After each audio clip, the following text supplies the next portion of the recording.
I'd like to now recognize the gentleman from Alabama, Vice Chairman of our subcommittee, Mr. Brooks. Thank you, Mr. Chairman. I'm going to read from an article that was published earlier this week entitled "Doubts About SpaceX Reliability Persist as Astronaut Missions Approach." It was in Forbes magazine. The author is Lauren Thompson, January 15th, 2018. And then I'm going to ask some questions in fairness that we can have a response. Quote, in 2015, a Falcon 9 cargo mission to the International Space Station exploded minutes after launch, costing NASA $110 million. In 2016, an Israeli commercial satellite was destroyed on the ground when supposedly routine fueling procedures went dramatically awry. The launch pad was damaged by that explosion. In 2017, the latest version of the company's Merlin rocket engine blew up at a testing facility in Texas. And now SpaceX has begun 2018 with yet another catastrophe, referring to the billion-dollar spy satellite that was recently lost.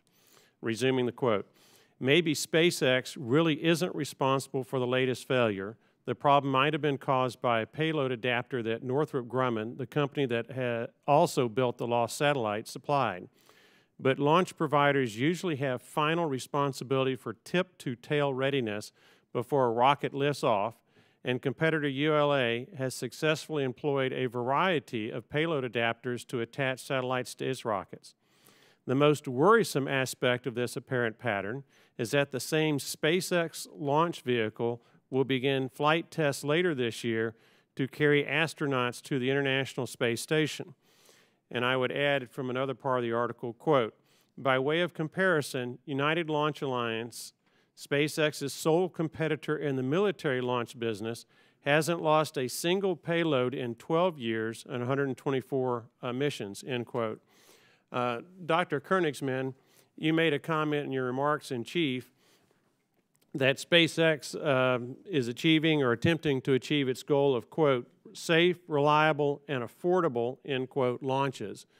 This record that is mentioned in the Forbes magazine article, do you consider that to be consistent with a, quote, safe and reliable and affordable, end quote, launch record? Well, the record in this paper needs to be adjusted for accuracy, I think. Please do. That's why I'm giving the opportunity. Yes, thank you. Thank you very much for that. For once, the quoted test incident in Texas was not an engine explosion. It was a fire on a test stand when the engine wasn't even running, and there was a test procedural error. It has nothing to do with the engine itself. Regarding Zoomer, we talked about this earlier. I can't, unfortunately, present any details. I can only reiterate that Falcon 9 did everything Falcon 9 was supposed to do. On that record, the other two incidents are a while back, and we did learn our lessons on both of those, which is obviously not desirable, but at the end of the day, it's a thing we learned, and we improved the vehicle based on what we saw during those incidents into a much safer vehicle. We took, in both cases, we had investigations with government partners, NASA, FAA, the Air Force, and so on and so forth.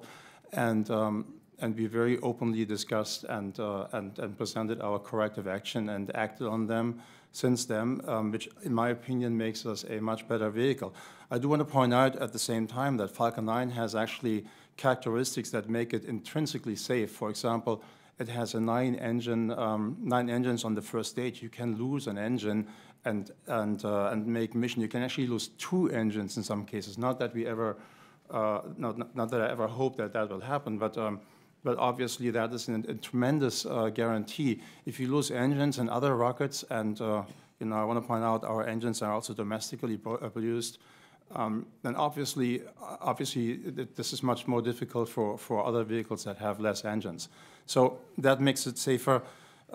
I also pointed out reusability was already is a great point to get the vehicles back and inspect them. That is something that we started doing I think it was not December this last year, but the year before, and ever since then have we had a chance to inspect the vehicles and to make sure that we actually... Please, I have a follow-up question for Ms. Chaplain, and I gave you as much time as I could. Sorry. And I appreciate your correcting the article as you understood it with Lauren Thompson, where you agree with 2, you contest 1, and then the other were still yet to be determined. But Ms. Chaplain, how does the GAO evaluate SpaceX's record or goal of safe and reliable and affordable? Well, on the issue of safety and the accidents mentioned today, I would just remind people that DoD went through its own phase of having launch accidents right before their current program started, the Evolved Expendable Launch Vehicle. And once that started, they realized pretty quickly on that they had to add mission assurance. So they've had a lot of time in the past to learn from mistakes, to do the things that they need to do to get safety and mission assurance into the program. In my view, I think some of that learning is still going on here for the providers, because they're new vehicles, they're new to the government arena, and procedures, mission assurance, things like that are things they're going to be learning over time, and they've already learned quite a bit. Thank you for your insight and rebuttal of the article. I appreciate it.